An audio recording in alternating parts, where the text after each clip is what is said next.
Big up, big up, big up. Wow, getting so close.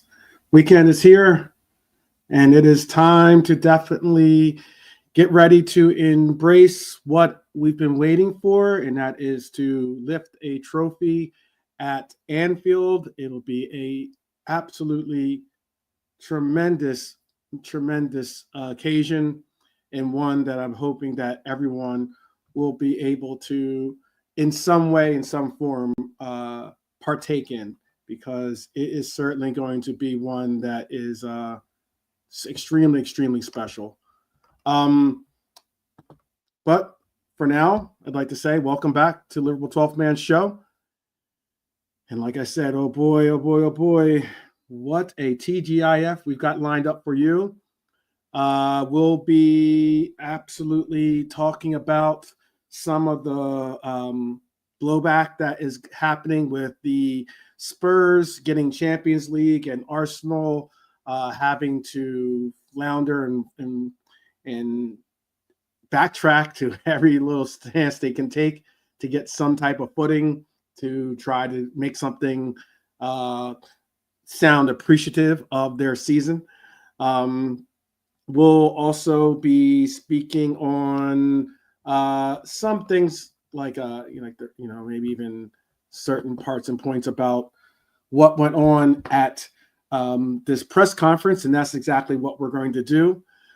We've made it this far. One last dance, one last roar, one final match day at Anfield, and it's time for the crown to be placed on Liverpool's head, and that would be the Premier League title.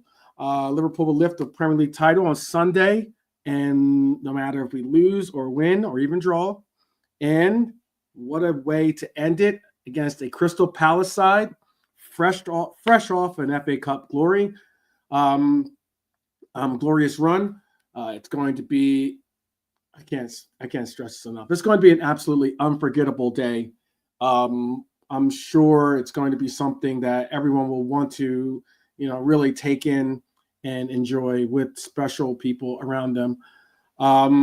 It'll be here to, and what we're going to be doing today is setting the stage for it, basically. So before the celebration begins, let's talk about what went down again at the AXA Training Center, where Arne Slot gave his final press conference to a very, very attentful press corps. I would have loved to have been there, but it was certainly something to watch. All the same, he went in from speaking on Salah to speaking on Trent to speaking about Joe Gomez, spoke about Dom. He has some very bold comments to make about about every one of those players, much less about the team, about the future of this club. A lot of I can give Arne Slot this. There is definitely nothing you can say against his inevitable tendency to be frank, to be bold with his words, and also just to be genuine and be honest and truthful with what he has to say. He doesn't really hold back a lot of what he has to do and everything else when it comes to that. I got that too on the docket for you too, Bonkers. Trust me on that. A lot of momentum is building towards this Florian Wirtz possibly being an addition to this Liverpool team. So let's just start with the headline, I think, what I would consider the headline moment. And that was Arne Slot speaking on Trent Alexander-Arnold. There's been noise. Let's be overly honest. And that noise has been assertively boos, controversy, debates, applause there too as well, and some silence. Ever since it was confirmed that Trent Alexander-Arnold will be leaving for Real Madrid, Slot didn't dodge the question when asked if he'd spoken to Trent about his role for Sunday. He gave us this gem. This is the quote. He said, "Yes, I am talking to him. That's the biggest difference between me and all those ones who have a purple bin. I guess I'm only speaking from what I've come to learn and know about Liverpool, and that is apparently for those of us that are at least non-Scousers by birth, but maybe not by heart. Purple bins are a local reference, apparently.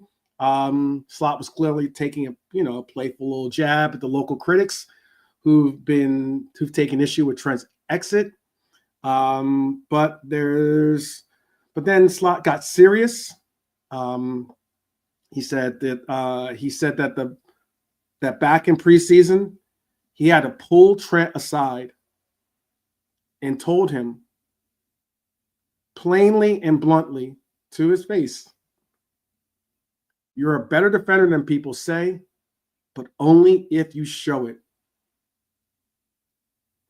That was powerful words, apparently, because there was that time and period where Trent really, really emphasized his defense, really took a real focus on stepping up his defensive measures and stepping up to the levels of where we as Liverpool followers knew he could establish himself. I've always said that I think that Trent's a better defender than he's given credit for, and often some of the lazy punditry and lazy journalism sometimes out there, where you'll hear pundits just automatically speak every comment. They can't get into a conversation about Trent without saying, "Well, he is certainly a talented player going forward, but his defense is this."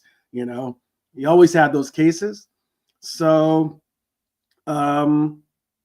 it was very honest, and it was very it was extremely powerful to hear. A new manager walking in, confronting possibly one of the biggest names in the locker room and saying, "You're not doing enough. You're not there. You're not making a real testament of what player you can and should be." And I give him massive credit for doing that. Something I'm sure that was not easy of a conversation to have, and it was something that was necessary to be told to him, because I'm sure there's been plenty of assertion of by him that he's bigger and better and doesn't have to say anything about anyone. So I think it does confirm what fans have felt at times. It also reaffirms, or maybe even reframes, Trent's departure. And maybe this isn't just about Real Madrid swooping in. Maybe it's about a player who needed a fresh challenge, a club ready to move on from inconsistency. And Slot ended on a respectful note and said to Trent, "Send off, a proper send off. He's a human being, not just a footballer. And Sunday should be a celebration, not a spectacle of booze." And it's going to be interesting.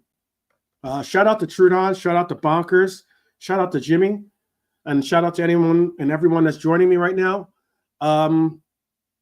It is something where I am most likely, if I were to be, I probably will be at my supporter club this weekend. So shout out to Crown Public House. They're very good to me, and the supporters there are all some of the best in the world. And I most likely will be. It'll be a difficult place. I don't know where you're at with it in the chat. If you're watching this on replay, be sure to tell us in the comments. Make it respectful, of course, but tell us in the comments how you feel about it. And it's one of those cases where I don't know what's going to happen when I see Trent get center stage and when he gets the spotlight. It's going to be a difficult one. He's the vice captain of this team. He's 20 years, served as a player with this team, and he's also someone that certainly deserves our respect and appreciation. but also is someone that it's going to be difficult to, applaud the player that is leaving us. And maybe we'll do our own respect for him by, not clapping, but just showing, by just doing kind of a assertion of just giving thanks and praises, but don't really see us really making that different, or making a real plea, towards making a real boisterous applause for him. So it should be very interesting. I know that Norm will be there.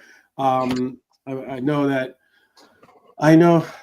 Lee, that's joining us now, Scouse Lee in the house, is going to be someone that's going to be going to the parade.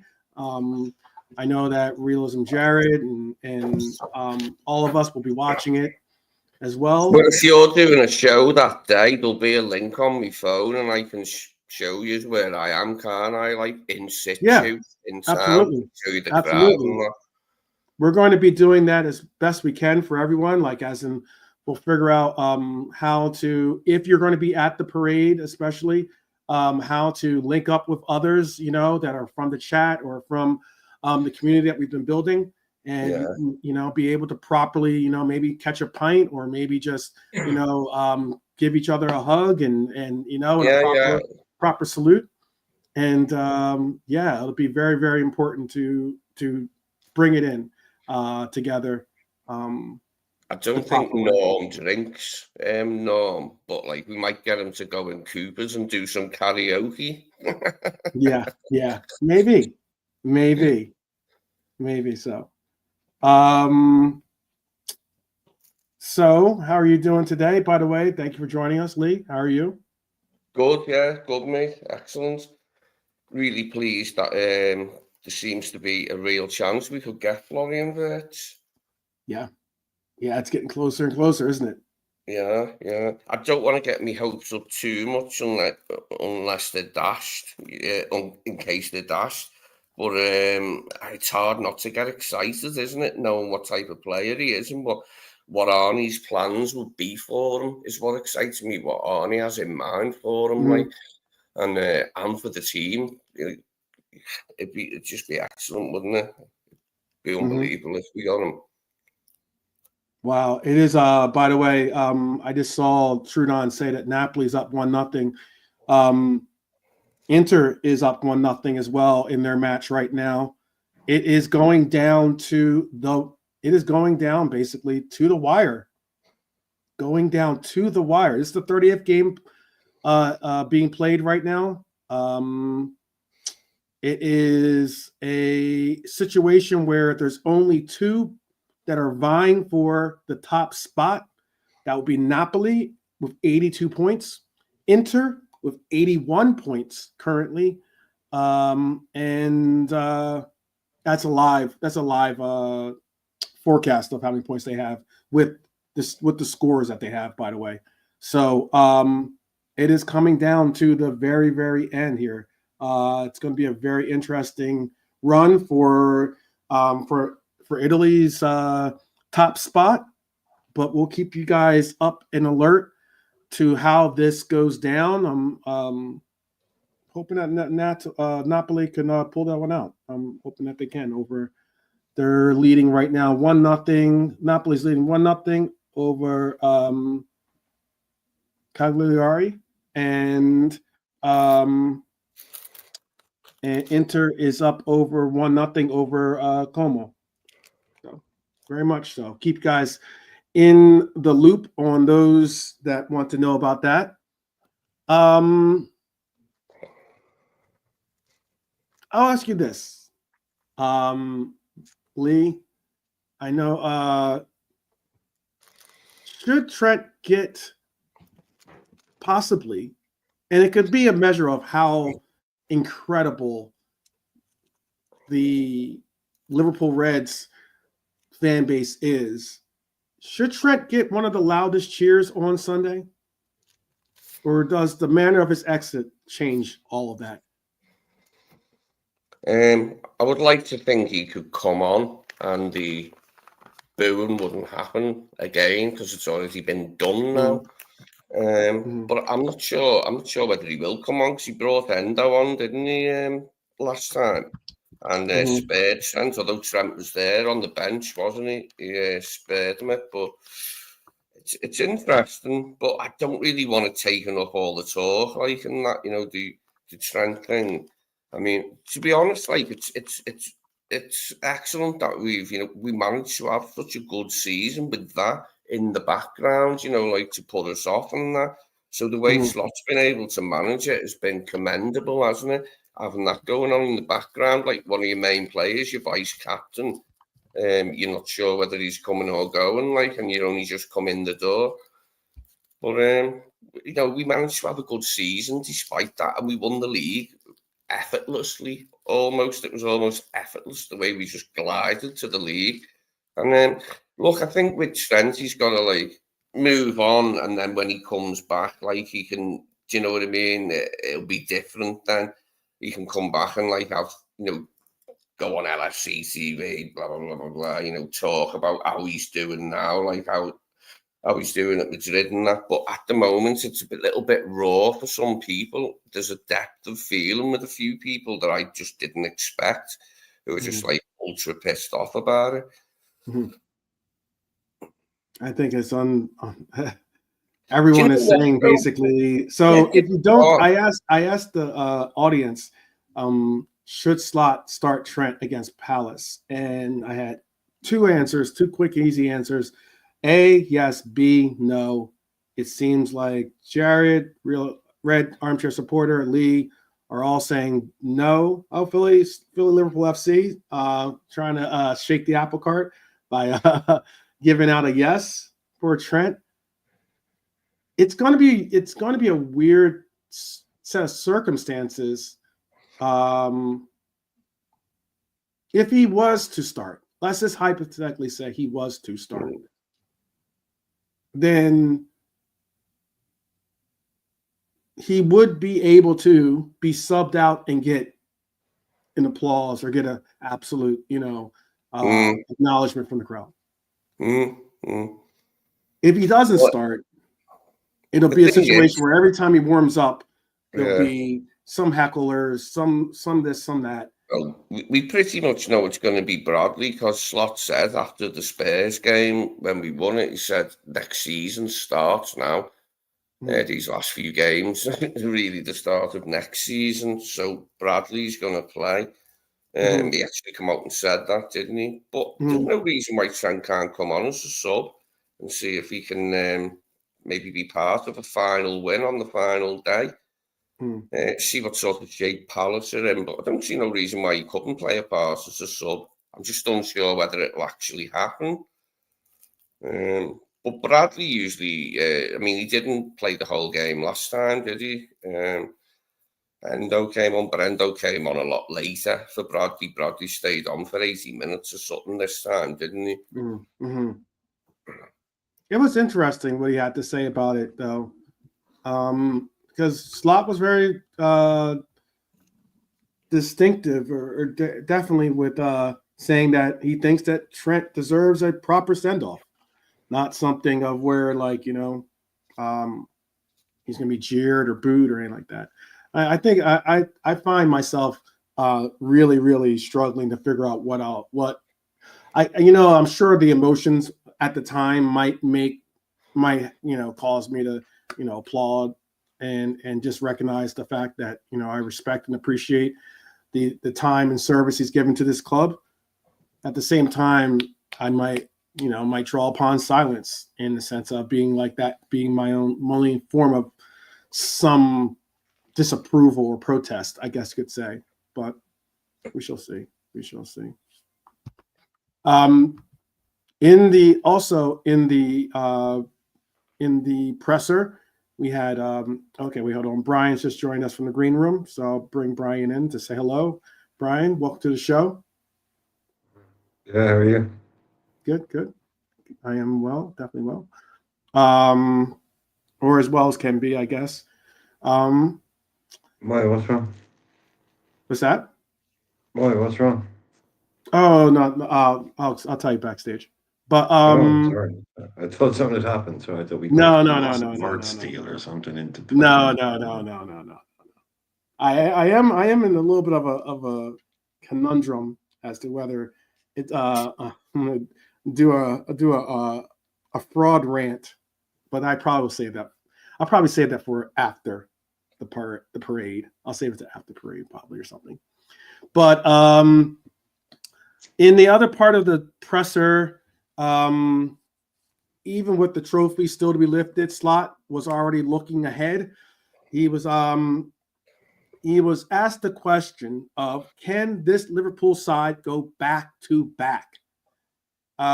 He was asked about serial winner mentality, the kind that defined the 80s for the Liverpool teams, actually, or maybe even, the type of teams or type of clubs that we've seen under, I hate to say it, but Sir Alex Ferguson, or under Pep City's clubs. His answer was he'll know by July 8th, his first day of preseason. It was a very interesting answer, to be honest with you. Puts a lot of emphasis on what's going to happen over the summer with a lot of these acquisitions. He wants his players to come back ready. He wants them sharp. He wants them focused. He wants, obviously, them to be fit and their bellies not to be too full of ale or spirits, or even of food and everything else.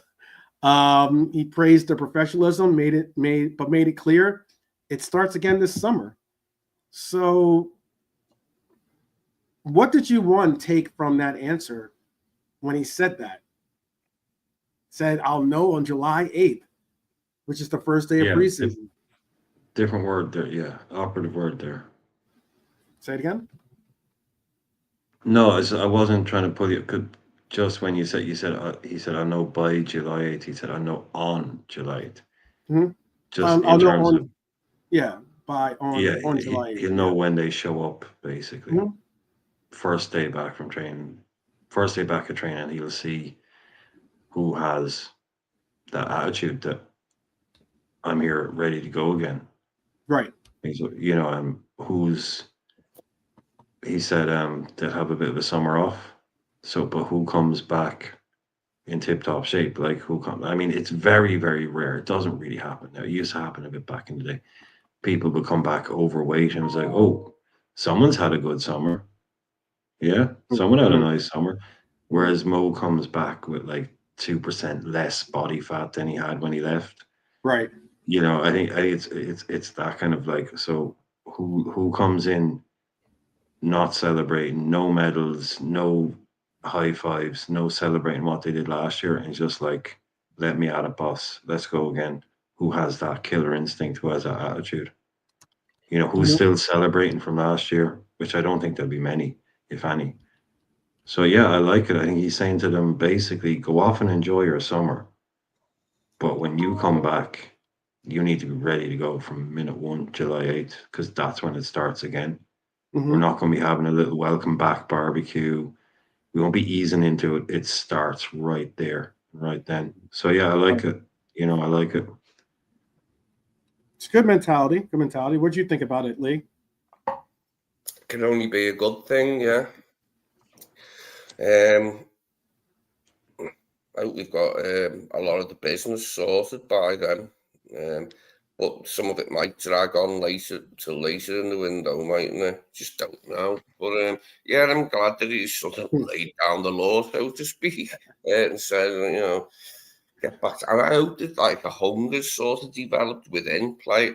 I hope Mo's hungry again to win on the side. I hope Virgil's hungry again. I hope Ryan and Alexis are hungry again. All of them. I hope the hungry to go on and win more titles, and it not just to be one title.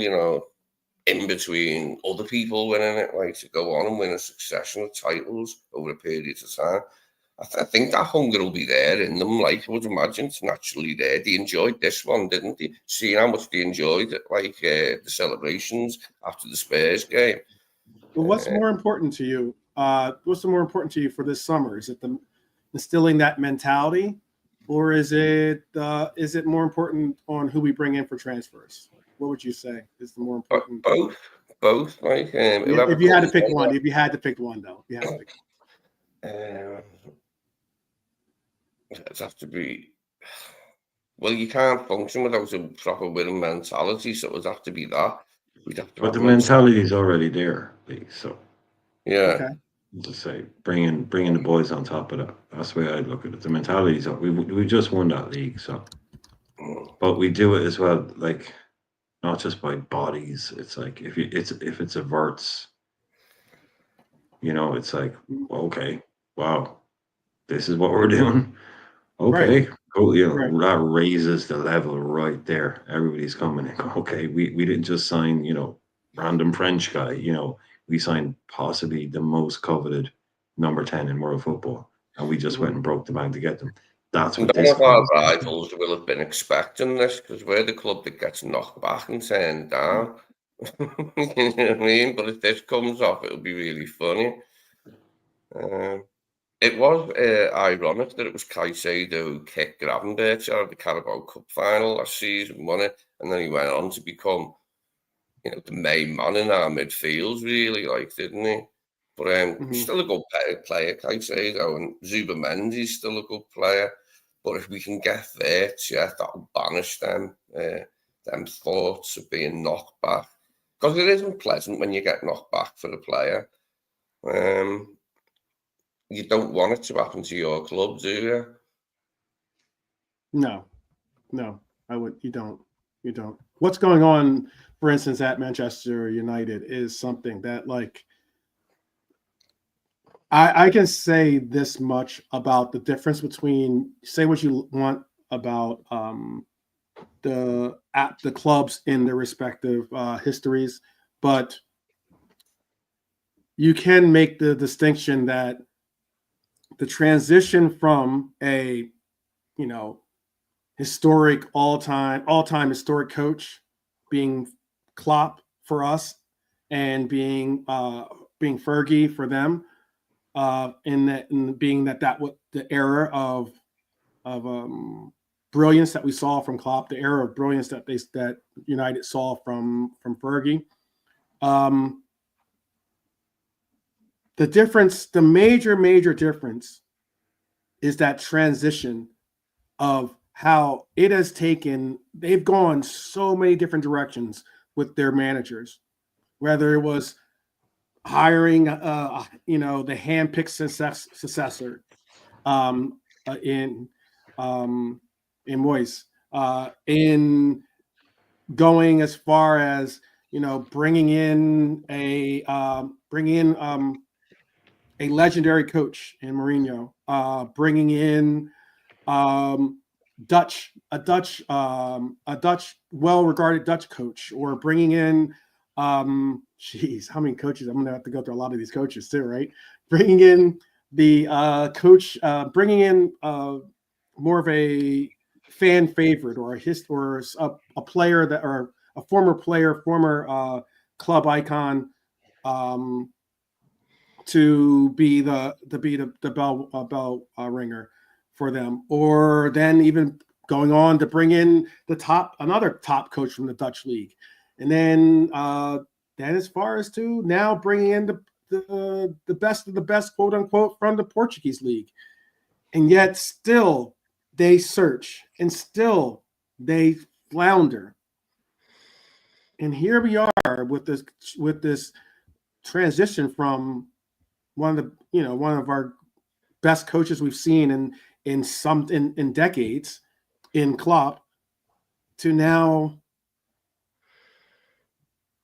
a coach that is about to embark on defending a Premier League title. Well, it is night and day difference. It was dead funny when he beat Ten Hag 3-0 at Old Trafford early in the season.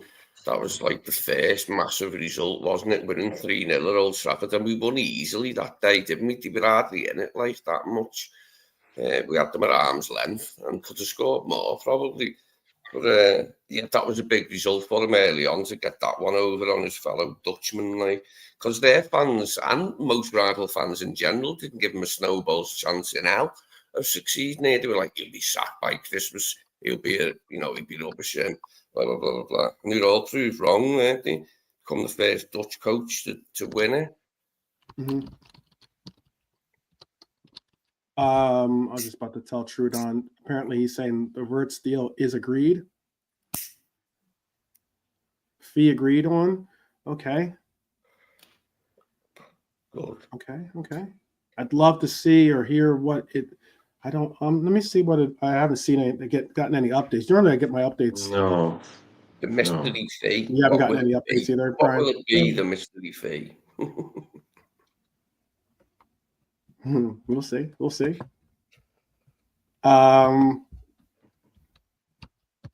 Is it by a nefarious source or something? Just haven't seen it. Okay. I'm gonna look and see if I can pull up anything myself right now. 110 million is what Realism Jarrett is saying for Wirtz. Excuse me. Sterling, yes, 110 million sterling. That sounds reasonable. You've got to pay the going rate for good players, and if that's the going rate, that's exactly how much we should pay to get them in the door. And then anything else. No, the last thing, the most recent one is like Ornstein, like, sorry. Mm-hmm. No worries. 8 minutes ago, and it's just saying Liverpool in talks with Bayer Leverkusen to sign Florian Wirtz. Communication channel is open since Frimpong deal and ongoing for number 10. If agreement reached, would be club record acquisition and most expensive German player ever. 22-year-old wants LFC. So, and that's Ornstein, and that's 8 minutes ago. So, I can imagine that's, yeah, I don't think there's any officially a fee agreed on Kopish. So on Kopish, okay. Yeah, that's for Trudon. So on Kopish, that's encouraging. Their own thing said he wants. But they've seen it, so it's not like they don't know it themselves. So they've obviously read it from somewhere. But I think like you can guess the fee, and you won't be far off. Yeah. If you guess 115, you'll probably be within 10 million of it. Mm-hmm. Yeah. Shout out, Trudon. Appreciate that. Jurgen Klopp is back in Liverpool right now too, by the way, which is fantastic to see. Fresh off his probably his Trivago commercial making endeavors. I see more of those commercials now.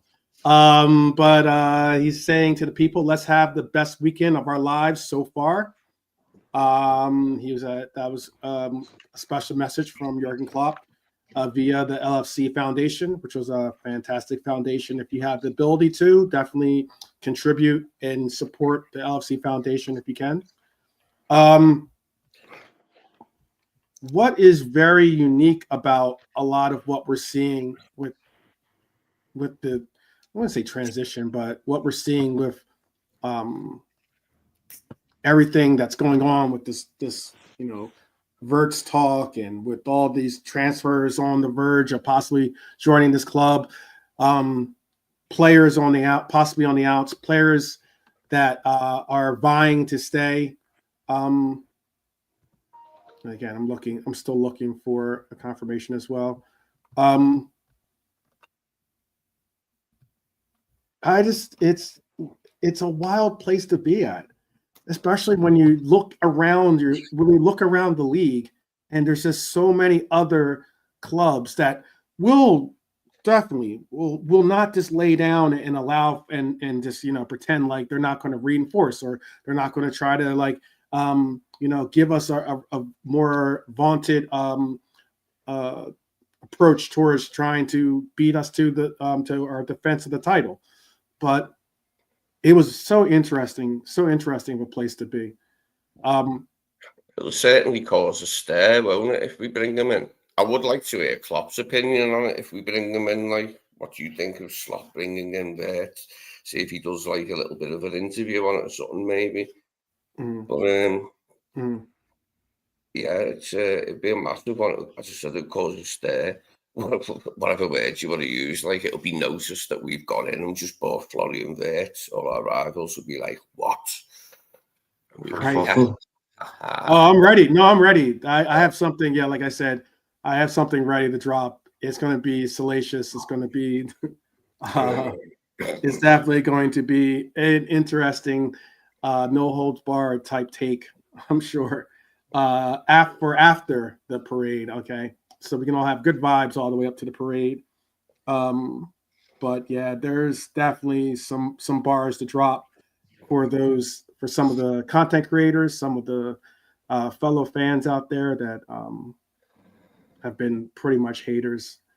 But I'll tell you what is not a hater move, I think. And Slot provided a little insight as to what he's told Trent. He also had some words for other players on the team, too. Trent wasn't the only player on this team that got a little bit of the evaluation. Bull, I don't want to say bull, but I mean, even it goes harsh. But the Slot wrecking ball. Yeah, the Slot wrecking ball. There you go. Today, the way, I mean, people are wondering whether Trent is going to be on the bus on Monday. Trent is under the bus right now. Forget about being on the bus on Monday. He is well and truly under the bus right now. Slot had some he had some grievances to air, and he took that opportunity. I mean, in another world, that reporter would have gone straight back, no answer, but he just couldn't wait to tell him. Slot just couldn't wait to come out and say, because I was asking the lads earlier on, I think this is to do with the way this stuff has gone down, because he obviously is pissed off at Trent. Mm-hmm. And I think if he'd come into the club and he'd been told a lot of things are going to happen, and we know for a fact one of those things that are happening is Trent isn't signing a new deal. He's staying. We're not going to sell him. He's going to leave in the summer. Slot would have come in. Oh, okay, cool. So that's what's happening. I think the fact that he's this pissed off shows that he didn't think that was the case when he came in. And maybe behind the scenes, Trent was communicating differently, but he was very happy to come out and tell everyone that in pre-season, Trent was phoning it in. Trent was not up to standard. And he said he was in my office more than most people, not just I had to call him in once. So, and he would kind of said, look, I suppose I can talk now because it doesn't matter because he's leaving. So it's a bit like, I'm going to tell people that even in pre-season, good for this him, kid by was the way. not exactly. This is more the real art. Like I was all season, he was really good in press conferences, straight back, keep the answers to a minimum, give a little bit here, a little bit there. But now you're seeing him kind of like a little bit more of his personality now. Because again, like I said, well, look, I suppose the player's leaving. There's not much point hiding behind or whatever. He's coming out and saying, look, I'm going to tell you, at the start of last season, I had him in the office straight away. You're not giving enough out there. You're not doing enough. And what he said in a press conference is that's 10% of what happened. If he says that, he was. That's 10% what actually really went down. Given the absolute words of. He's not.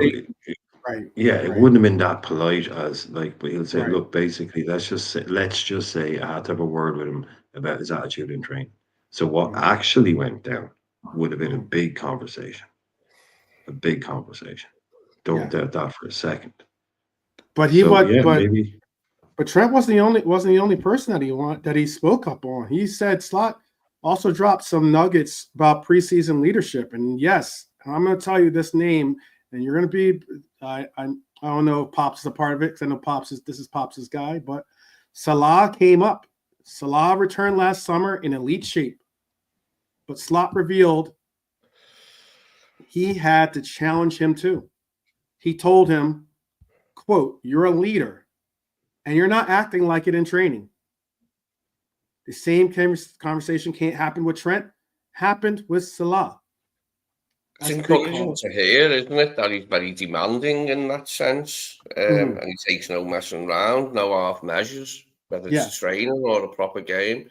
This is encouraging news for us, isn't it? And like Brian was just saying, then the longer we've had him as manager and the more press conferences he's done, we get a little sense of the man, don't we, like through his press conferences, and we get a little bit more from him each time, don't we, like, and get used to him, the way he phrases things. It's It's been brilliant, like, hasn't it? His first season, and no one can say any different. As I say, a highlight for me was him beating Ten Hag 3-0 at Old Trafford. That was one of the results that hastened his departure. Ten Hag, wasn't it? Well, Ten Hag, apart from that, it was big calls, big honesty, but the biggest thing about him saying what he said to Trent, what he said to Salah, was that both of those players fell in line. He said, like, they both fell in line. Like I said, you didn't see, it wasn't like you saw some revolt or, obviously if he wasn't feeling it that way, he probably would have, revolted and gone his own way, possibly even asked for a move in wintertime maybe. But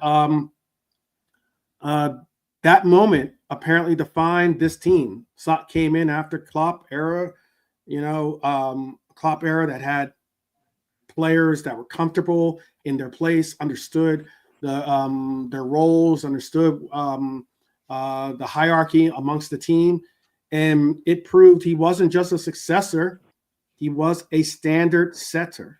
And another player that who got the wrath was Mohamed Salah. He's another case. I know we saw him play deeper against Brighton, for instance. Slot liked what he saw in that matchup. Said the pass to Salah for the goal was elite, but he also said quote, "You want that role, you've got to beat McAllister for it." And let's be honest, that's not going to be easy. That's not going to be easy at all. And I'll ask this: could Dom be repositioning himself because of a certain number 10, certain German number 10 potentially arriving? Let's just say Slot hinted that he's preparing for competition. Would you like to see Mohamed Szoboszlai becoming Liverpool's deep-lying playmaker? Like, how will Dom fit into this team if we were to get Wirtz? Shout out to Trudon. 2-0. Napoli is up 2-0 now. Inter is also up 2-0 as well, just in case you want to know. How does Dom fit in this team going forward if he's not going to be a number 10? Or is it going to be he's going to have to compete for that 10 role, and we'll go from there? I personally have a preference as to what I would like to see as our midfield. Well, we've seen him play behind Harvey, didn't we? We've seen Dom play behind Harvey in the last game. Yeah. And we just like I'm really excited by the idea, like enchanted by the idea of how we're going to fit him in, and like him, Szoboszlai, I think could easily play together, and we could still play it with wingers, like, or we could have him like with a striker in front of him. We could go either way, couldn't we? Just depends what he's got in mind for him. Mm-hmm. But I think everyone's excited by the idea of how we're going to evolve with him in the side, like, and is the formation going to be tinkered with slightly to accommodate him? Who knows?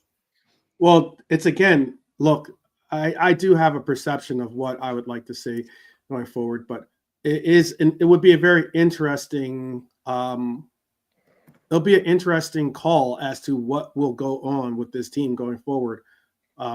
Because if we were to stick, I think that we might see a slight adjustment. And again, 4-2-3-1 is the formation we normally perceive us playing, but there's oftentimes we're in a 4-2-4, sometimes we're in a 4-4-2, sometimes we're in what seems to be like,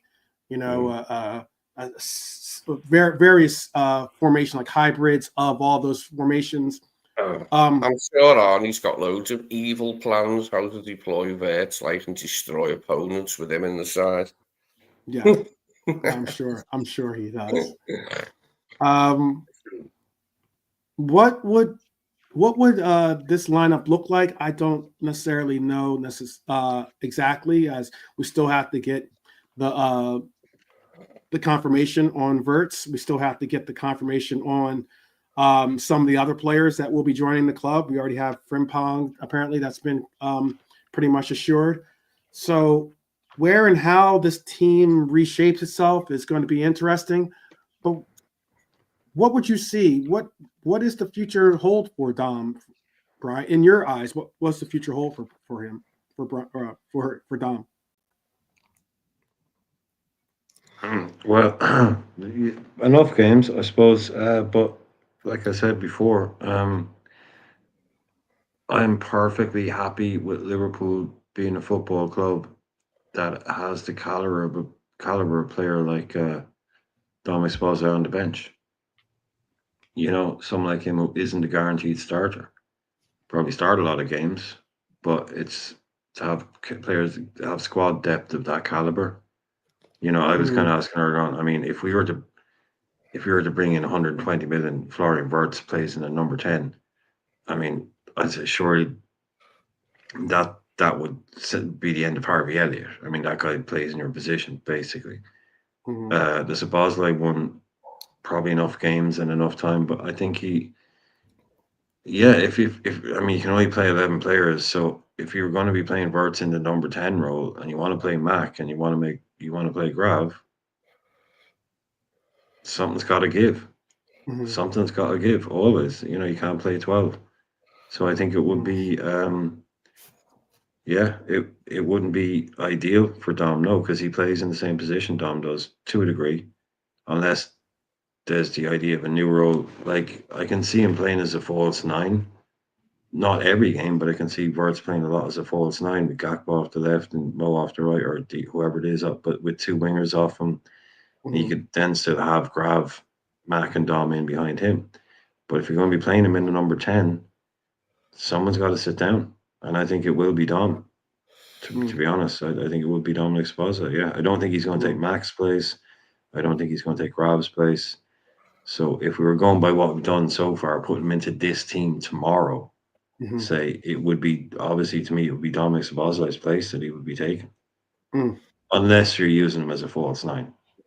I think Dom's have a good season, but we can't stand still, can we? I think that's what will happen. That's what I think will happen as well, to be honest. I think we'll use him as a false 9. We'll use him as a false 9. We might be able to finally get what we would like to see.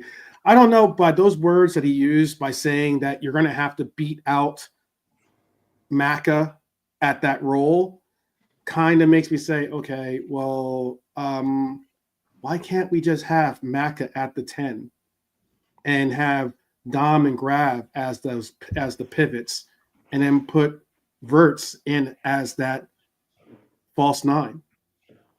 If we're going to do this formation that we possibly would do, you know, obviously I'm speaking a little ahead of myself, because, you know, this is if we were to get a Florian Wirtz, or even if we weren't to get a Florian Wirtz, if it was a Sesko or whoever, I still would say, I've been saying that I always thought that Dom's role would probably be better served if he was playing more as that deep lying playmaker per se, only because he's got the legs, he's got the ability to cover, play defense.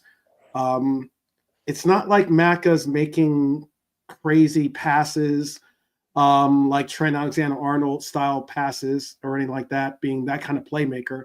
Maka produces from other ways in other forms. He's a bit more subtle, Maka, isn't he? With his creativity in midfield. Yeah.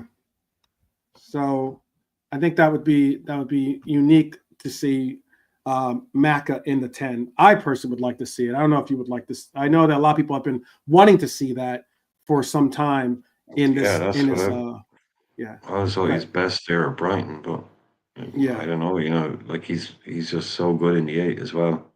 Yeah. I mean, that's just switching the midfield around. This is what we're seeing. Yeah, or maybe he's trying players in different positions. Wait, hold on. You know, he tried Szoboszlai behind Elliott, didn't he, in the last game? It Yeah, was he grabbing did. He did. Szoboszlai and Elliott in the 10, wasn't it? And Yeah. he'll probably continue to experiment like with, roles for the players, like until he finds what he thinks is best. Well, that's what preseason's for, certainly. But Yeah, before you finish your thought, though, Brian, I want to hear what you have to say. Oh no, you could do that without even bringing Verts in. You could swap Mac and Dom. Yeah, you could absolutely. I really like the idea of Florian Verts, but one thing I was going to ask you. See, I like him in a false nine. I think you like him in a false nine. He can play everywhere, But I was kind of saying, like, because everyone knows we don't use an out and out number 9. Right. Also, if you wanted to get someone who wasn't even an out and out, like say an Isaac or an Alvarez, they're like 9.5s. They're going to cost you 100 and 120 million, 150 million. Then other than that, it's Harry Kane, Victor Osimhen, this kind of shit. So by going out and getting a Florian Wirtz, I think not just that doesn't mean we go and get Florian Wirtz. It takes a huge amount of pressure off having to go out and get a goal scorer in inverted commas to play through the middle. It means we don't have to get an Alvarez or an Isaac. We can go out and get someone to replace Nunez and Jota eventually as more of a long-term kind of thing. He doesn't have to be the finished article now, because it's basically impossible to go out and get a top striker now without paying probably more than we're going to pay for Wirtz. Oh, absolutely. 100, 120 million. So now if you can go out and get a Wirtz, it takes that kind of pressure off needing to get a Osimhen, an out-and-out goal scorer. I think it's a clever move because like Gakpo and Salah can score goals, and a Wirtz in the middle, it means we don't necessarily have to need an Alvarez or an Isaac. Great if we could, but it just takes that pressure off. Then maybe you could bring in, I know, say like an Ekitike or something, someone that you can bet in for a couple of years. They don't have to deliver straight away. I don't know, maybe to me, I can see that kind of being spread the goals around that way more. And didn't buy a striker as well, we'd still have Jota, wouldn't we? And Diaz could still play in front of him. And just one other thing on that. One other thing. Just one other thing on Florian Wirtz is if we get Florian Wirtz, it also takes Florian Wirtz off the table for every other team. Right. Every other team now can't get this guy. He's ours now. If we sign him, that means he won't sign for United. He'll never sign for City. We've wrapped this guy up now. This could be this sign. Someone said earlier on, biggest signing since VVD. I'd say bigger. It'd be a bigger signing than VVD to bring this guy in. Wow. One of the biggest statement signings in my lifetime. One of the biggest statement signings, without a doubt. Probably the most sought after young player in his position in world football. Man City walked away because, it's too expensive. Bullshit. He walked away because he told you he didn't want to join you. He didn't want to join. It's too expensive. We're not going to pay that. Yeah, right. If he said he wanted to join you, you'd be paying that money tomorrow. Exactly. Because for a team that played that for... we ain't getting ripped off by Leverkusen. No. He said he didn't want to join you. He walked away. Now you're trying to throw shade on it. Now you're trying to... Number. Yeah. It's 338 million because they added in even the taxi fares from the airport. They added in every penny. That would cost 330 million. Yeah, what are you paying Haaland? That's costing you about 500 million. Yeah, it was richly comical to hear that from City. No one's falling for that. Nobody's falling when City ever say someone's too expensive when they want them. Yeah, no chance. All their cronies were out in the media saying, as per usual, Manchester City have let it be known that they will not overpay for players and they will not be bullied into blah blah blah. Blah, but you're going to tell me they want Morgan Gibbs White more than they want Florian Wirtz. Of course they do. Yeah, of course they do, lads. You keep telling us that. No, Florian Wirtz said, okay, let me say this. Let me give this, Lee, let me just tell this real quick. So this is from Fabrizio Romano. Liverpool have made formal approach to Bayern Leverkusen for Florian Wirtz. After initial green light from the player, that's positive. Give me that green light. Liverpool and Bayern Leverkusen are in talks over a transfer fee / package. Liverpool want the deal to be done very soon, not a long saga to avoid surprises. That's the latest I saw from Fabrizio. Let's see. That's about all. I don't see it. Sagas. David. Get the ducks lined up. Get it done. It says Liverpool are confident. This is also from Fabrizio. Liverpool are confident to get Florian Wirtz deal done after fresh contacts in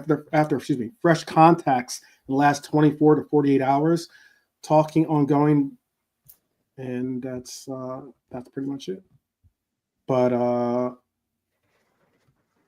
that's huge, people. That is so huge. If this can happen, I don't see. I'm gonna check David Ornstein. I don't follow Fabrizio, so let me check. It would have popped up. It says Liverpool in talks with Bayern Leverkusen to sign Florian Wirtz. Communication channels open since Frimpong deal and ongoing for number 10. If agreement reached, would be club record acquisition and most expensive German player ever. 22-year-old wants LFC. That's from David Ornstein, by the way. Yeah, Florian Wirtz was in Northwest England recently. The house hunt before a potential Liverpool switch. Should it proceed? Not related to Manchester City, by the way. Bayern Munich have been informed of playmakers' preference for LFC as Sasha Tavalieri reports for the Athletic FC. Wow, people, this is fantastic to hear. And that was David Ornstein's two latest posts on the subject. Absolutely awesome to hear. There was some talk. I know we've been pretty critical, or at least I have been. I know JK has been too. Even Alante a little bit as well. But we've been critical about the recent form that we've been. The recent results have been 2 losses and the draw since clinching the title. Slot addressed that too and made one thing very clear. This is the quote. This is not about effort. We're still running. We're still pressing. It's just marginal errors is what he's calling it. And looking back on it, you can see you can give testament that it could be right for that. There have a lot of the goals that we ended up conceding were errors. I don't know about marginal, but there's certainly they were errors. I guess Slot defended the players' professionalism and said, "No one's on the beach, not yet." Okay, some could say elsewise, but he says Sunday will be different. They want to win. I'm glad to hear that they want to win. I'm glad to hear there's going to be an emphasis on trying to get a win through the doors, especially players like Andy Robertson, who's already marked Palace as the game to perform in. And with Palace, could be his last. Could be his last. Yeah, could be. And with Palace also coming off a party of their own, they're not necessarily going to be in tip-top shape as well. So this might be the perfect storm for one last show. What do we expect in this upcoming matchup? That's the big question. We're going to do a preview tomorrow. But what do we expect in this game?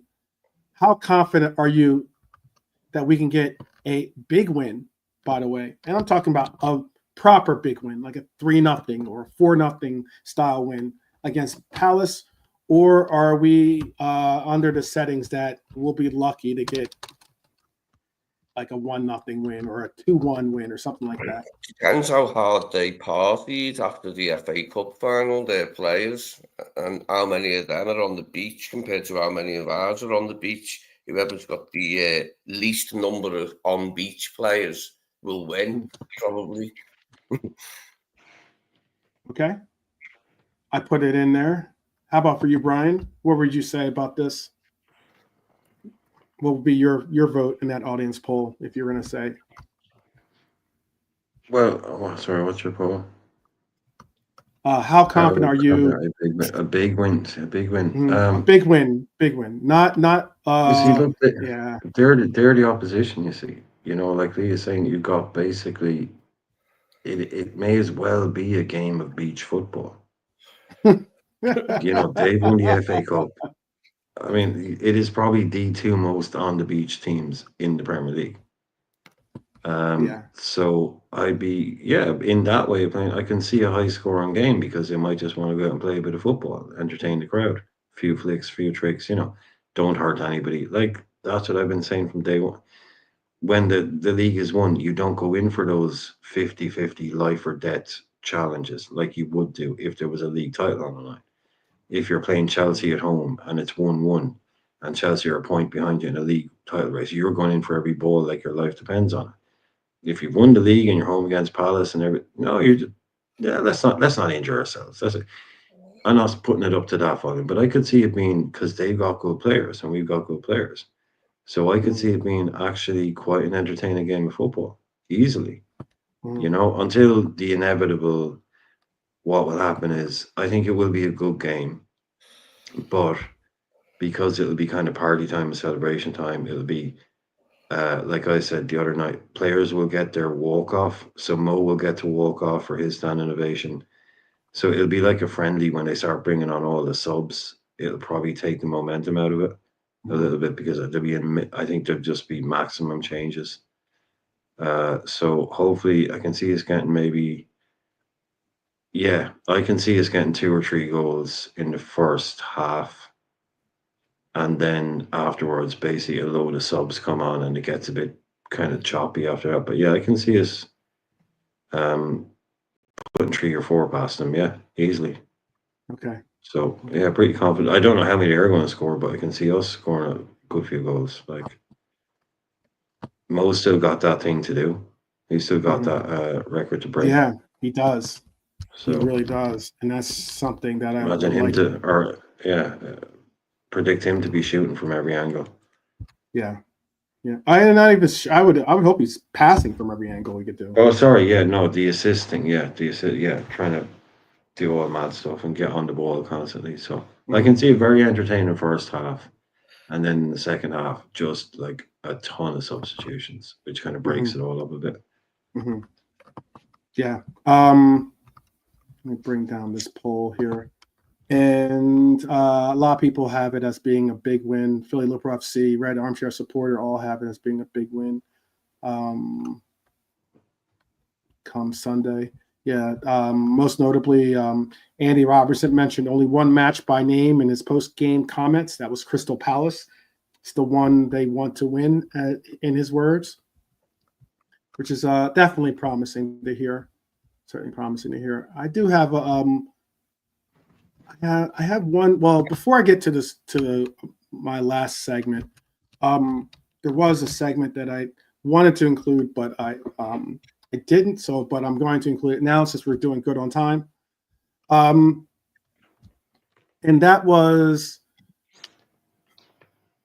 I think we talked about one of the more cheeky moments from Arne Slot's presser, and it involves transfers. And in particular, it involves Barca, some of our fellow Liverpool fans' favorite team out there. But anyway, no, seriously, for us that do, live and die on Liverpool football. He referenced Barcelona sporting director Deco, clearly trying to stir the pot, if you want to put it that way, because Deco went public with his admiration for Lucho, casually mentioning his name alongside Marcus Rashford, for instance. And look, that might fly in La Liga,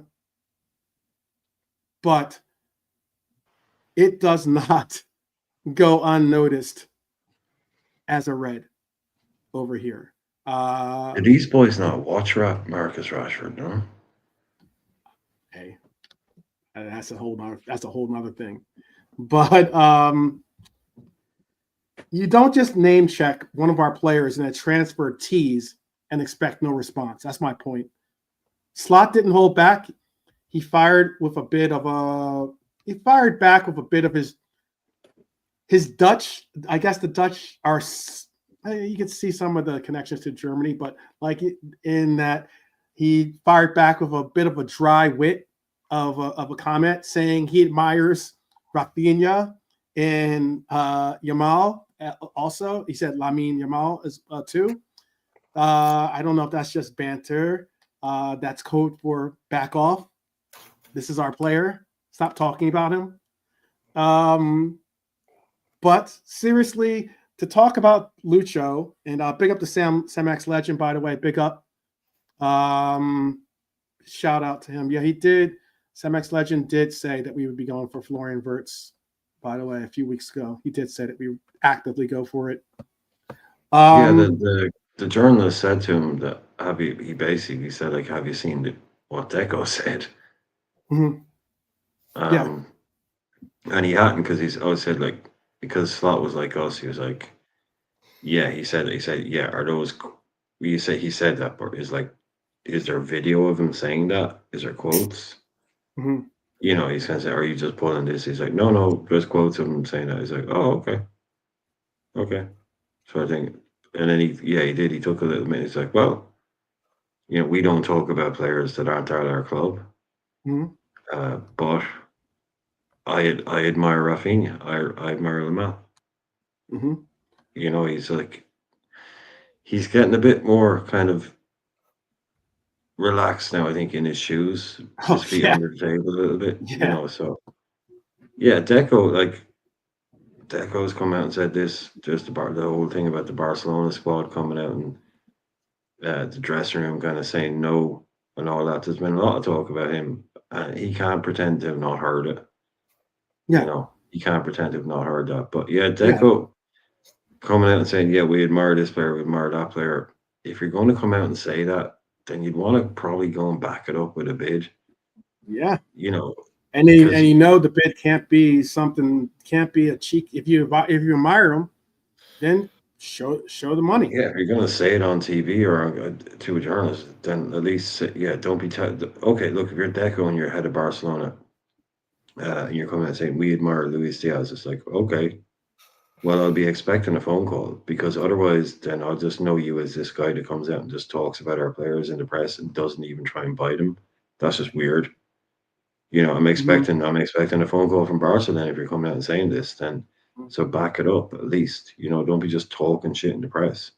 You shouldn't be saying it out loud. 8 different ways of doing things, but yeah, if you are going to talk about our players, show you're serious about it and you're not just trying to stir up the waters or something for no reason.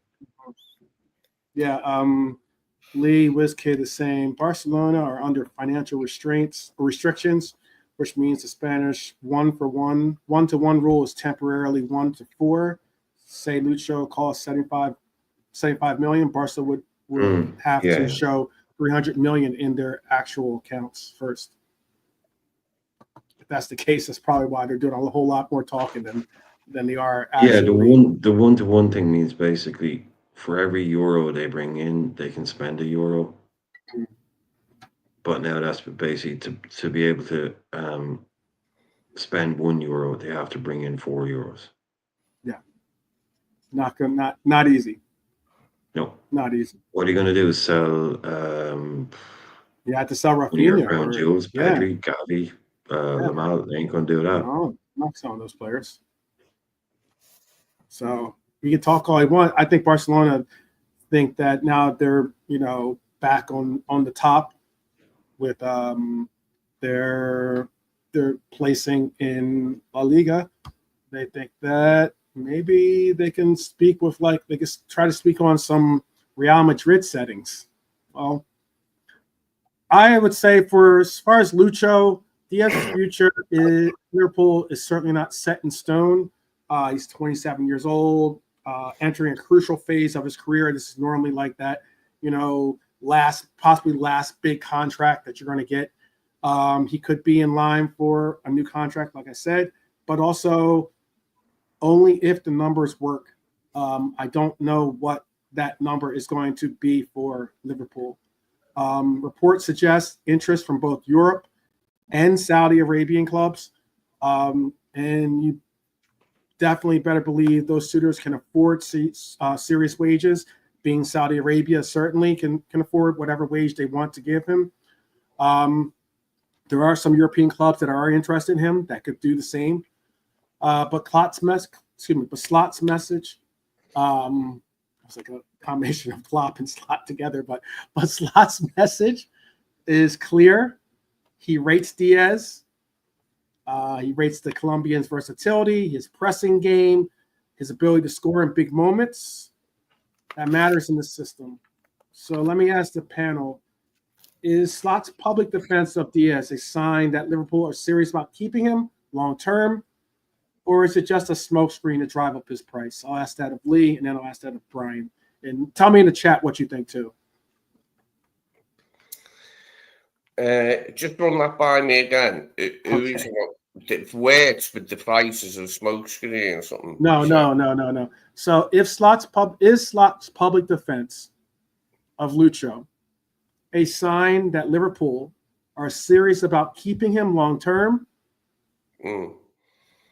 or just a smokescreen to drive up the price and keep it at that 75, 80 million, 85 million, around that I'm just going by this season, which is all we can go by with Slot, what he thinks of players, and he used Diaz an awful lot. He used them in different roles, but he used them an awful lot. I mean, if we've got different players coming in, he might not favour them as much next season, but you'd have to say going by this season, he'd still play quite a lot of minutes, wouldn't he? Whoever comes in the door. Mm-hmm. Yeah. Okay. Well, Brian, what would be your answer to that question? I think it's true, but it's also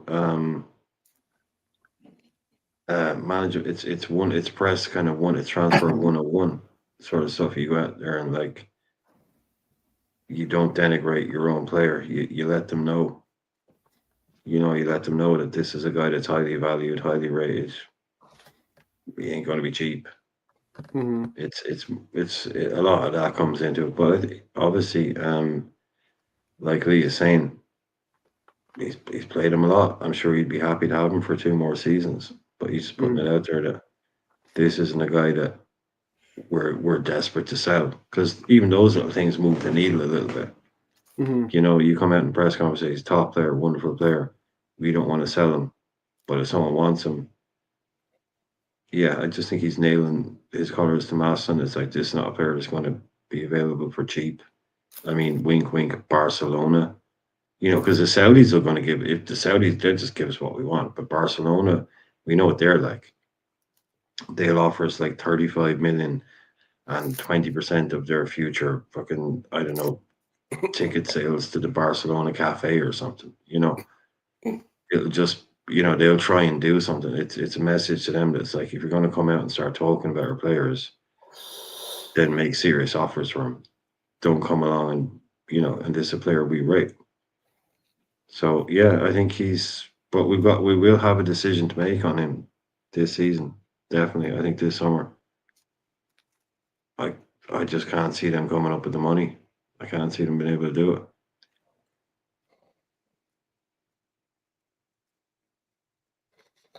He might be of a mind to try and move him on and in the cash from Saudi. That's the only place we'd rake it in from. Like, as you said, that's what I suspect him it'd be. If Barcelona tried to get him, they'd try and get him on the cheap. So it's a no can do for that, like, Oh, they're not coming in with a big kind of, wad of cash going, we've got what it takes to get this guy. They're going to try and do some cheap deal. So forget that. I remember how much they bitched about the Mascherano trade, and their president said it was unfair and sort of unsporting and not fair to Mascherano that we wanted more money and that we had to let him go cheaper for the sake of fair play. It's like, are you serious, mate?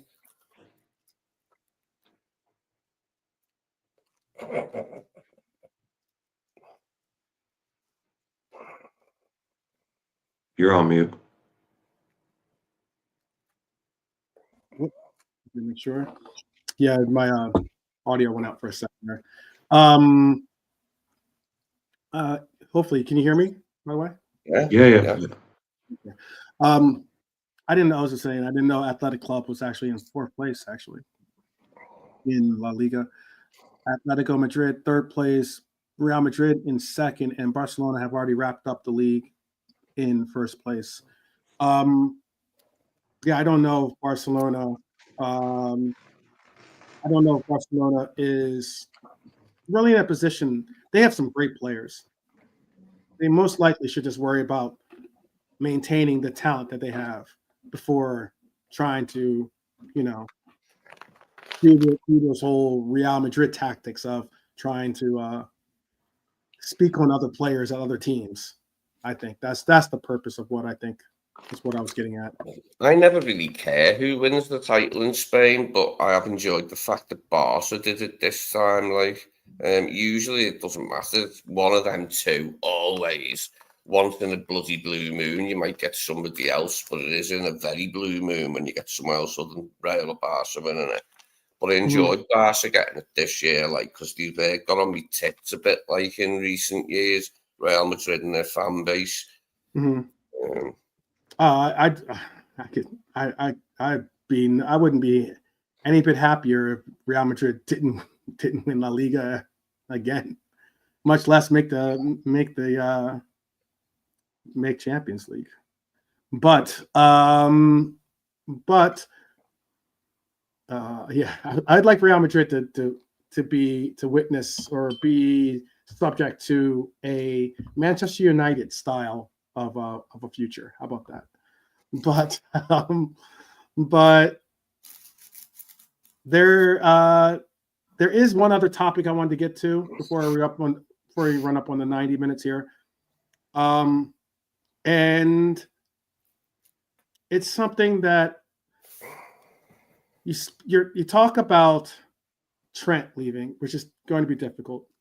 But I think there's another player, I think, that for a lot of us, it will be very interesting, and it could be most likely his final game in a red kit. And it's something that not many of us really, really want to see. And that is Joey G. Joe Gomez. He was on the bench against Brighton, but really wasn't fit to play. Slot admitted it was more ceremonial. But he's hopeful Gomez will be available on Sunday. And if he is, watch him closely during the lap of honor. I would certainly look at where, if he is going to be substituted in, is he going to be substituted as our striker, maybe, to give him one last shot at getting that goal?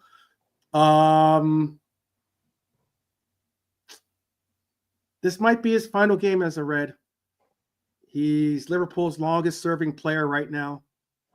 I think he's one of the nicest people you'll probably have the honor of meeting in football, and that's according to Slot as well. If this is a goodbye, it will be emotional. I know for a lot of us. What do you think about the future of Gomez? Should Liverpool let Gomez leave this summer to get regular football, or should they look to hold on to Gomez for one more year to provide cover for left back, right back, center halves? If we can have him fit and available next season, that'd be a good thing. I think as long as he's fit and available, Joe, yeah. Because we're moving quite a few players out already. We don't want to be moving too many out at once. We don't want to get too overexcited and throw the baby out with the bathwater. We've got to keep some of our players, and Joe's one we should keep because he's settled here. And when he is fit and on form, he can fill in, can't he? We've seen him fill in at right centre back, left centre back. We've seen him play right back and left back. Seen him play the number 6. He is the usual player, I would imagine, to Slot, as long as he's available. How about for you, Brian? What's your feelings? Ask him what he wants at this stage. Yeah, he's been here 10 years now. He's given it his all. Does he want to move?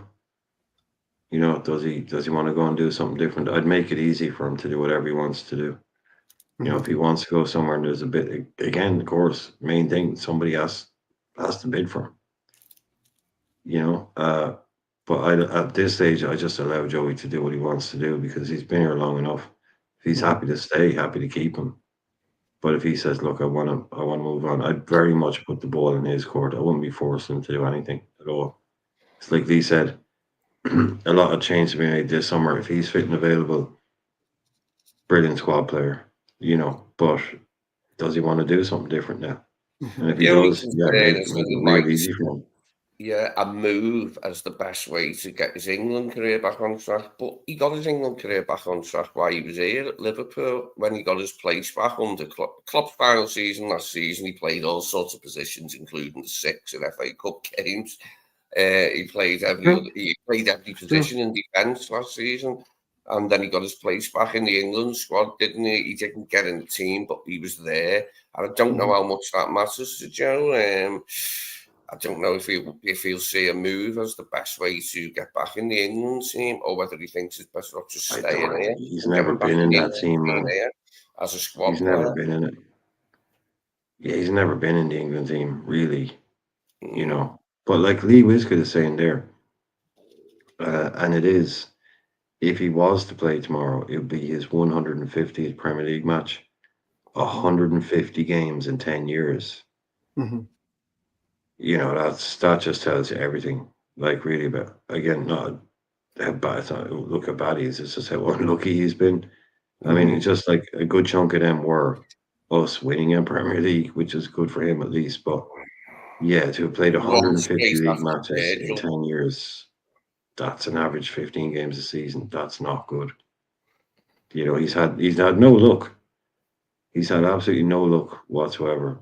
Well, he's had plenty of luck. In fact, you know, he plays for Liverpool. He's got an amazing career, but when it comes to injuries, he's had luck. He's been blessed. He's been blessed with his life, but when it comes to the injuries, no luck. No luck when it comes to injuries. So, no, I would. If he wants to leave and go and do something new, he should get. He should definitely get a chance to speak in front of the COP. You know, because he's our oldest player here now. Yeah. He's our oldest player. To answer, oh, sorry, I didn't mean to cut you off. I was going to say, to answer Philly Liverpool FC's comment, Trent's been here a long time, yes, but Trent's been here through the youth academy. He's putting in the youth academy years, and he's putting he's adding in the years, those years included, as being the reason why he's been here for that long, for 2 decades. But obviously Trent has been here since he's 9 or something. Yeah, right. But Joe Gomez has been in the actual senior squad the longest out of any other player. He's been here the longest senior. Yeah, he was already in the first team when Trent came into the first team. Right.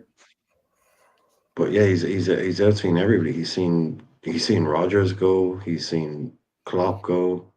Yeah. He's seen it all.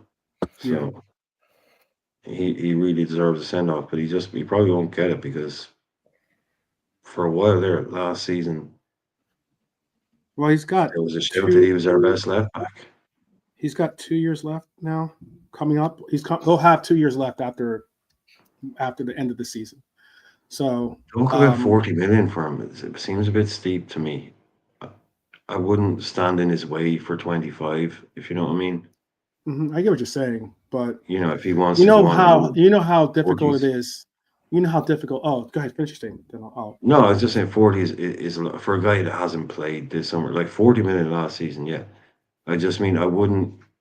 If he really does want to go on and move, I hope we don't kind of end up keeping him because we didn't get a big enough fee. You know, it's like you don't have to look any further. I was going to say you don't have to look any further other than Natty. Look at Phillips. You know, I mean, we could have gotten a fee for Phillips a couple of times, and we've chosen not Didn't to. take it. What was the point? Could have gotten 10 million 4 years ago. Should have just taken that 10 million. Yeah. And I would go as far as to say for Gomez, I understand what you're saying, but I also know that when it comes to Joey, not only the intangibles, you know, of locker room presence and being able to, you know, present other qualities to the team, but even going beyond that, when it comes to Joey, and it comes to the fact that he is obviously a homegrown, being he's you know, English born player. If you really look at English center halves, he is still one of the top 20 in England when it comes to center halves. 40 million though, I just think that's a high end for him. I just think that's market. I just think only because it's market value. I don't think 25. I think 25 million is trying to move him. What was the injury Joe got this season? I can't remember. He had a hamstring injury. Hamstring, was it? Okay. He did it against Plymouth. Do you remember? It was in the Plymouth game. He went to chase after your man, and he did his hamstring. He played on for like 5 minutes, but then he just had to go off, and that was pretty much it for his season. Yeah, he was I think he was the captain for that game too. Yeah. He made the sprint after your man, popped it, and that was it. After Pickford axed Van Dijk, he went away with England, Joe, and got like a season-ending injury days after Van Dijk. It was a matter of days afterwards. Massive that season. We got six starts out of him, and he finished 3 of them games.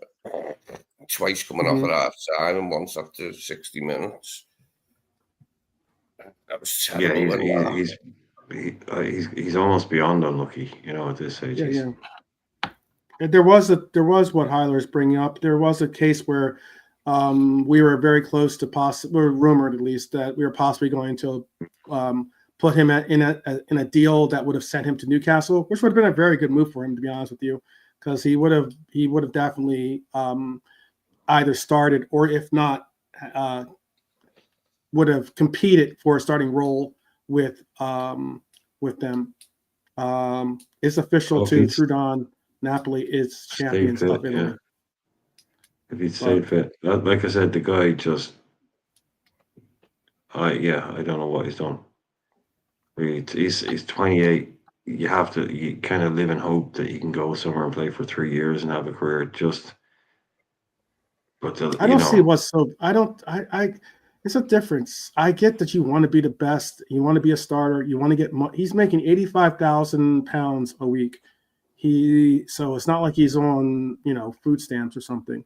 I think last season, Klopp's final season, he was fit pretty much the whole season, wasn't he, Joe?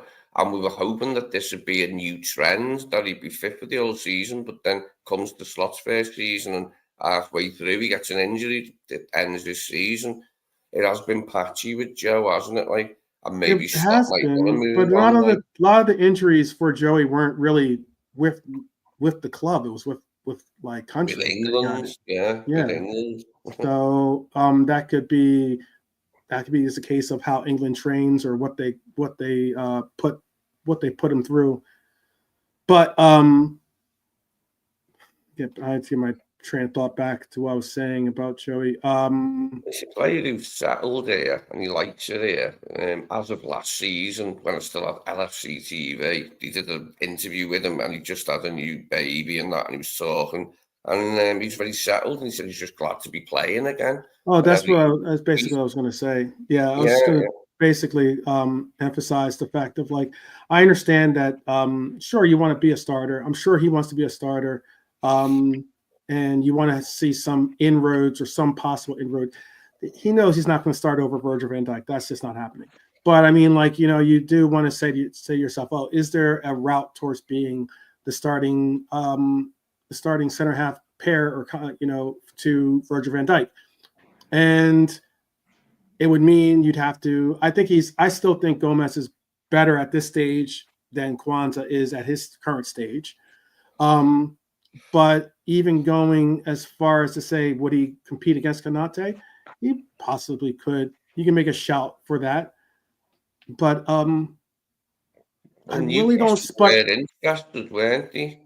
Or all I was gonna land with is that I don't, with the inconsistency of Konate's health, and obviously Gomez has the inconsistency of his own health, but with the inconsistency of Konate's health, there could be and there's always a possibility that an opening will open up, whether it's through you filling in for Konate, or you trying to make your mark as to you are a better choice at this stage of his career than Konate. I think that I honestly think that Joey G could offer a lot to us, and especially with his versatility of all four positions in that back row. I'd like to see Joey G get either the 45 million pound move that will assure us at least being able to put that money towards getting a replacement, or keeping him. I think if 25 million, that would have to be him really pushing to get out of Liverpool. He's too valuable. In my opinion, that's just my opinion. Isn't he? He's too valuable. No. I wasn't just. I was just saying. I heard someone else say, "Oh, you can sell him for 40 million." I was just saying, to me, 40 million is way too high for someone like Joey off the back of it. I'm not saying, we can sell him for 25 million. I'm just saying that his market value isn't as high as some people seem to think it is. It was at its highest. You got a player after last season, won it, and then there was the Euros that he went to. That's I just think it's a bit fanciful. I think that we get we'll get at least 40 million for him. I don't know. I'm also going. Brian too. I'll finish. Finish. No, I just meant with the 25. I wasn't saying I was selling for 25. What I was going to say is, like, after the service he's given the club, if he wanted to leave, I would hope that we would allow him to go to. We'd allow a deal to happen without saying, without putting too many 40 million, and unless we won't take one penny less. And he's like, "Come on, I'm giving you 10 years. I want to go and play, rebuild my career. We'll settle for like a 30 million pound rather than kind of go, no, that's all I meant. It's just with someone like him, I wouldn't want to hold him to ransom after everything he's given the club. And if he decides that he'd like to move on and play more somewhere else, if that's what he wanted to do, I wouldn't like to see him kind of, feel, he's given the club everything and we didn't allow him to move. Right. But, just to, the number is the number, whatever. But just for him as a player, I'd like to see him I just like to see him go and show himself, play someone for 2 or 3 years, and remind everyone how good a player he is. And what a player he was. Because I think he gets forgotten about. He doesn't get talked about. And I keep bringing up, we won the league with this guy. It was him and Virgil. It wasn't Evo. This guy should get more and more credit, a lot more credit than he does. So I just hope that the club treats him right and allows him to go and have the best career if that's what he wants to do. If you look at it through the lens of what could we buy with the money we get for him as a direct replacement, who'd be as valuable in terms of versatility. There's not many of him around. Not. But I think that's why he'd be an attractive proposition to many clubs if he'd been fit this year. I think you're talking 40. Yes, I think if you could be closer even to 50. Coco, no. Oh, back okay. out that way. All right. Back out. You can't go in there. So Coco wants to join the conversation, but yeah, I was just saying that if Joey were fit this entire year, we're talking about something different. The fact that he got this hamstring injury, and it was like mid-January, it was sometime in January that he got it, and that we're already in coming up. First round of the FA Cup. That's now the we're coming second from week in June. That's like that's maybe saying that we didn't want to. We definitely not that we didn't need him or couldn't use him. More so, that's us possibly making sure that he is properly nursed back to health. So we'll see. I'm hoping, we all hope the best for Joey, and if he remains a red positive, if he goes on, we wish him all the best to wherever he ends up moving on to. But that's we're a little bit over in extra time. We've gone 90 minutes, and now it's like 96 minutes into this show. So I just want to say, look, Arne Slot's, we have all of what we want to talk about. We spoke on Arne Slot's final press conference of the season, packed with honesty, challenges, reflections, a little bit of banter. This Sunday will be special. It's a title celebration, 34 years in the making for Anfield. Let's not waste it with negativity or grudges. This is a moment that we all want to share properly with each other, and I hope that we do. Let me mark, this is the last you'll hear from us at the channel. We've got transfer coverage, tactical deep dives. We'll do, some special summer episodes. We'll also we have a couple episodes lined up for the end of the season as well. So make sure you're subscribed, that you hit the notification bell. And if you will do us the pleasure of dropping a comment, we'll certainly make a point to respond. What do you want to see from Liverpool against Palace and in the summer to come? Put that in the comments if you want something to kind of spur and think about. But for all of us here at the Liverpool 12th Man Show, I wanted to say thank you for an absolutely incredible year. It's crazy. We're going to be doing our last preview of the season tomorrow, and then last roll call for the season, all these different things that have all surmounted to an absolutely fantastic year. And I'm so privileged and proud to have said I was able to do it with not only great panel members such as Lee, such as Brian, JK, Delonte, some of the more recent panel members that we've had, whether it's been Bernie or whether, Quasi. I'm trying to think of some other people that have joined the conversation. Frank Carlisle. Who else has joined? I said K-Mac, I think, right? And Savage. Like, all these people have joined and made a really fantastic year. So it's a celebration not only of their team, but a celebration of us as a community as well. So big up to each and every one of you. Join us tomorrow. Oh, and Max has been, I don't think has Max been on our show before? I think Max has been on the show. He's been on Brian's show. I'm not sure if Max has been, he might have been on the call-ins. So I didn't know it was George Sefton's last match. I didn't know that when I just found out, because High Lord said in the comments. But yeah, his voice was always the thing. His voice was brilliant. Like, and I've got loads of songs I associate with the Standing Cock from when I was a kid, but his voice was always in between the songs. Mm-hmm. Yeah, the voice of Anfield. He has been for 54 years, I think. It was always his voice. Yeah, he's there over the tannoy. Well, Pops. Can't forget Pops. Of course, Pops, because Pops is one of the that many to join us from Beijing Reds, but Pops is definitely one that does join us. So big shout out to Beijing Reds and Beijing Pops as well. And Chris Angel's joined us. Shout out to Chris Angel.